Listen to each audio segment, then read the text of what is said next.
You're dull, she scoffed. A routine. A placeholder. She thought she'd buried him in boredom. What she didn't know, he was already watching, already planning. And by the time the truth came out, she wasn't just exposed, she was erased. Let's begin. My name's Ethan Cole, and if you'd asked anyone in Larchwood, Virginia, what kind of man I was, you'd get the same answer every time. Decent. I pay my taxes early. I water my neighbors' plants when they traveled. I donated to dog shelters, even though I'm allergic to fur. I was that guy, stable, predictable, a human IKEA table. And in the eyes of my wife, boring. Her name is Madeline Cole, though she kept her maiden name professionally, Madeline Grant. She was beautiful, in that ruthless, commercial kind of way. Think ice blonde, always camera ready, jawline sharp enough to file a lawsuit. She was an auditor for a high-profile finance consultancy, always dressed like every hallway was a runway. And me? I sold auto parts. VP of marketing for a mid-tier company called Falco Drive Systems.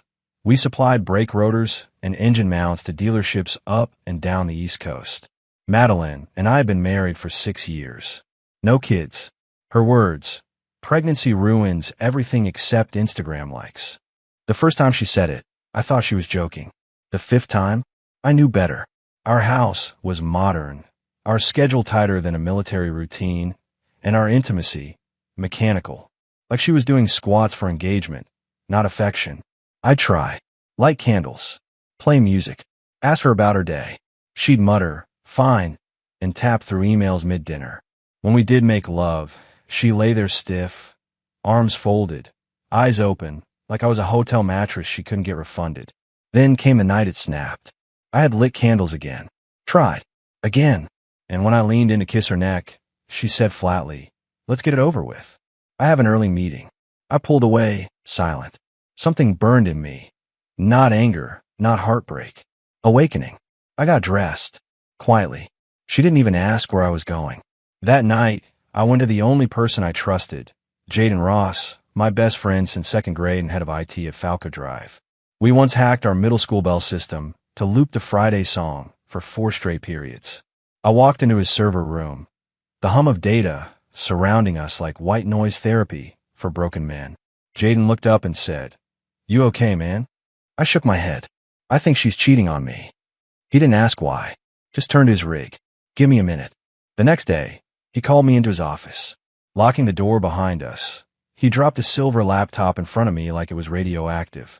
"This was supposed to go back to the CEO," he said, "but I cloned it first." "CEO?" "Yeah, Graham Sinclair. My boss. My mentor. My wife's a lover." And when I opened the first folder, there she was, Madeline, in red lace I hadn't seen since year 2 of our marriage. Posing. Teasing. Captioned, "Guess what I'm wearing under my pencil skirt today?" Graham replied, "Something that isn't your wedding ring." I kept scrolling. The texts were worse. Jokes about me. Pity. Condescension. One line from Graham read, "He probably still thinks a dinner out means Olive Garden." But it wasn't just sex.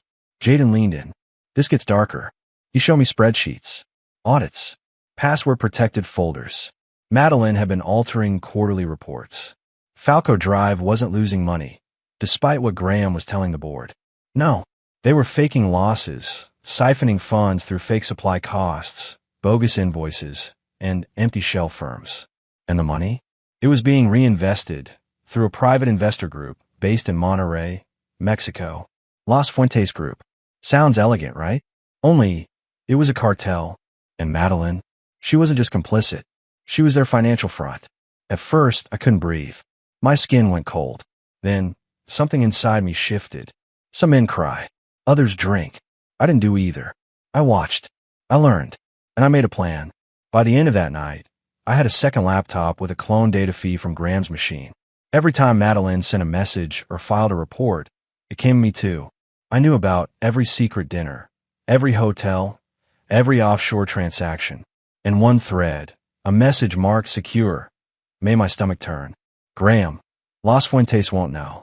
They're too busy with their Colombia expansion. Madeline, you sure? Graham, it's clean. Even if they find out, we'll be in Dubai by then.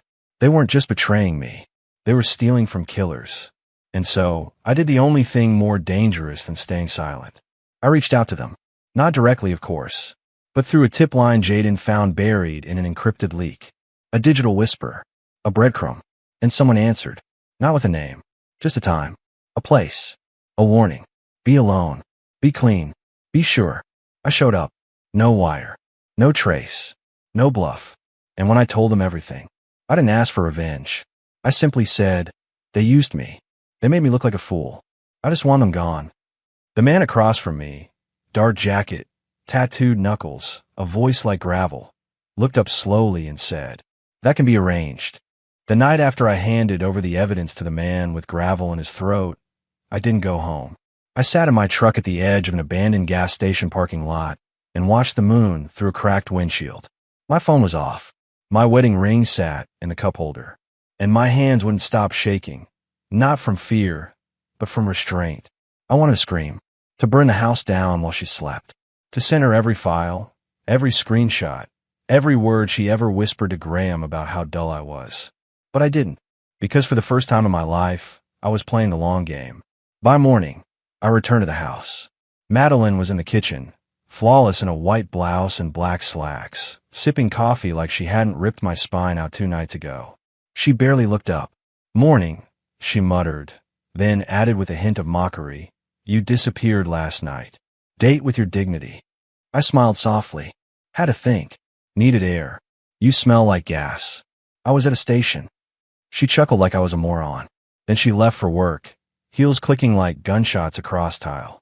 Later that day, Jaden called. His voice was lower than usual. Bro, something's happening at the office.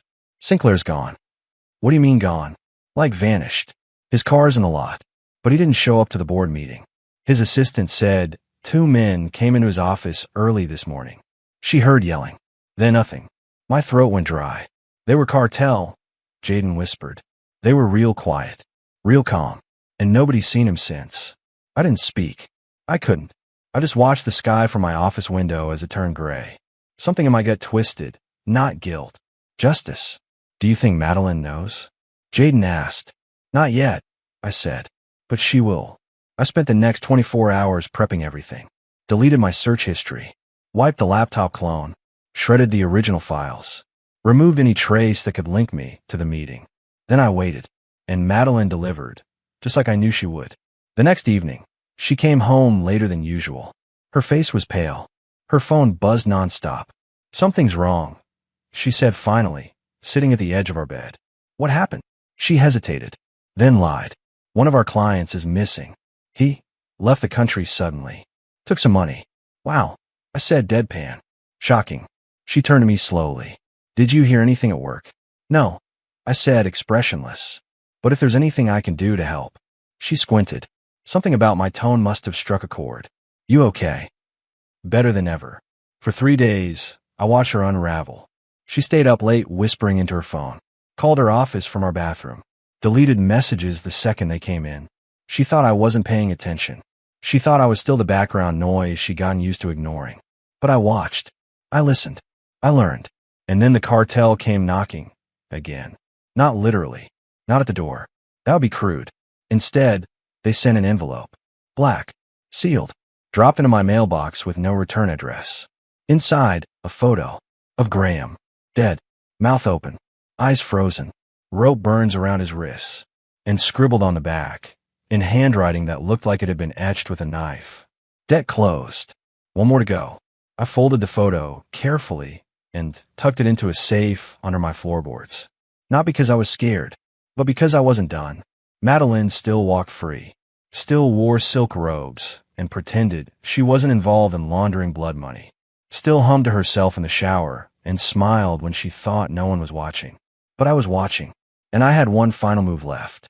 The night before I was set to disappear, I cooked dinner. Steak, asparagus, wine. She raised a brow. You cook now. Wanted to try something new, I said. She didn't ask questions. Halfway through the meal, I set my fork down. Do you love me? I asked. She blinked, then laughed. Are you serious? Yes. She looked at me like I'd asked if she wanted to start a puppet show. Ethan, I love what we built, but not me. She didn't answer, and I didn't need her to. I'm leaving town for a while, I said, rising from the table. Company trip. Might be gone a few days. Since when does marketing travel? We're expanding west. She narrowed her eyes. You're acting weird. I smiled. You have no idea. That night, I left the house quietly. One bag, one passport, one goal. Disappear before the final curtain dropped on Madeline. Because I wasn't going to kill her. I wasn't going to yell or scream or send evidence to the FBI. No, I'd already done something far worse. I gave her name and every number she ever touched to a man who didn't speak unless it was followed by violence. And when they came for her, I wouldn't be there. I'd be drinking coconut water in a place where the Wi-Fi was slow and the memories even slower. Because revenge, when cooked just right, should be served without fingerprints. The morning after I vanished, Madeline woke up alone. No note, no calls, no messages. At first, she probably shrugged it off. She was used to my absence. Emotionally, if not physically. She likely made her smoothie, answered her emails, and left for work in her usual $1,000 heels. But the chaos started before she reached her office. The moment she stepped into the lobby of Garnett and Moore Consulting, her company's headquarters, two men in tailored black suits intercepted her near the elevators. No smiles, no badges, just a single question. Are you Madeline Grant? She nodded, blinking. One of them leaned in and whispered something that made her knees buckle. They didn't escort her to her office. They took her out the back exit. Jaden texted me one word. They got her. I was already in the Caymans by then. A small beachside hotel. The kind of place where the staff doesn't ask questions and the drinks arrive before you finish ordering. I stared out at the waves, wondering what was happening back home. But I didn't have to wonder for long. Because Diego called. Same calm voice. Same controlled chill behind every word. She cried, he said. Said she didn't know. Said she was used. Said she was scared. I stayed quiet. Diego continued, but she signed things. Numbers don't lie. I took a breath. So what now? There was a pause on the line. Then, she's gone. My throat tightened. I wasn't sure if it was satisfaction or sorrow. Maybe both. She asked for you, he added after a beat. Said you were good. Said she was sorry. I closed my eyes. The ocean breeze felt colder suddenly. What did you tell her? I asked. Diego chuckled faintly. That you were living free.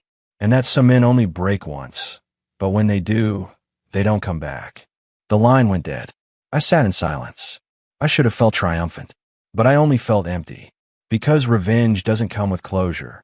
It just comes with space. Space between who you were and who you had to become. Madeline's name disappeared from every registry within a week. Her office cleared. Her accounts frozen. Her photos scrubbed. It was like she never existed. And me? I got an envelope. No return address. Just a thick stack of cash and a handwritten note in perfect block letters. Debt erased. Life returned. You owe nothing. No signature. No threat. Just silence. For the first time in years, peace felt real. But something inside me still whispered, this wasn't the end. It was just a reset. A year passed. No knocks at the door. No photos of corpses. No more envelopes. I changed everything. I became Daniel Mercer, a man with no past, no attachments, and no lingering scent of betrayal. I moved west, rented a modest place in Oregon, worked remotely under a different LLC Jaden helped me set up. My beard grew out. My muscles filled in. I smiled more. I even met someone. Her name was Emma Reese, a nurse with eyes that saw straight through walls. She didn't ask too many questions. Just smiled at the way I carried groceries for old women and fixed broken locks in our building without being asked. We dated quietly, slowly, honestly. The first time I told her I loved her, she froze. Then she whispered, "Thank you for not rushing me. No one's ever made love feel safe." That night, we slept wrapped in silence, the good kind. Not the kind Madeline left behind. One afternoon, I got a call from Jaden. His voice sounded distant but light. "You good?" Finally good," I said. He laughed. "You deserve that." We talked for hours. About nothing. About everything. And before we hung up, he said something I didn't expect. "There's no trace of you in the old world, Ethan. It's like you died and came back better." I held that sentence in my chest for weeks. Then came the baby.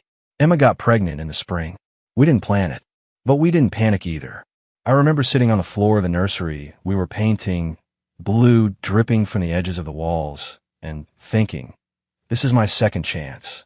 My actual life starts here. And for a while it did. Until the knock came. 3 taps. Rhythmic. Heavy.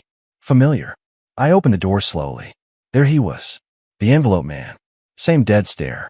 Same pressed shirt. Same uncanny silence. Only this time, he wasn't holding an envelope. He was holding a duffel bag. He sat on my doorstep. Didn't speak. Just turned and walked away. I didn't call after him. I waited until Emma was upstairs. Then unzipped it. Stacks of cash. And tucked between them, a single folded note. For the child. He has your eyes. D. I read it twice.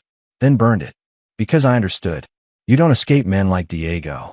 You just live in the quiet they give you. For as long as they allow. And if they ever want you again, you don't run. You listen.